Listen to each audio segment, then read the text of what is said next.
हाथापाई करी, मारा पीटा भी, करीब 4700 रुपये हमसे वो ले गई। उसके बाद कुछ ना, वो लोग चले गए, हम अपने गाड़ी फाड़ी बना के, फिर 100 नंबर वाले गाड़ी पहुंच गई इसी वक्त थी।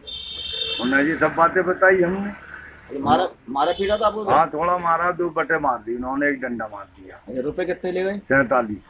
आपसे आपके पास कितने पैसे थे? मेरे कने थे साहब 3100। और कंडक्टर के?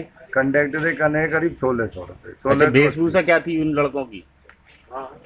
उम्र तो साहब अब रात में मैं क्या क्या क्या पहन रखा था? ऐसे पहन क्या, वो शर्ट और नेकर। शर्ट और नेकर? हाँ पैंट कुछ ना पहने। कोतवाली सूचना दी आपने? जी कोतवाली सहसमान सूचना दी? सूचना दी, 100 नंबर वालों की, वो पहुंच गई कार। हमने अभी रिपोर्ट लगा, अभी FIR लिखा के ही आ रहे हैं वहाँ। अच्छा, घटना ये है कहाँ की? ये है जी पेट्रोल पंप पे, चेयरमैन साहब के आगे वो जो है काफिया कॉलेज। हाँ कॉलेज जो है उसके कने ही बिल्कुल खास उसी के ही कने मान के चलिए।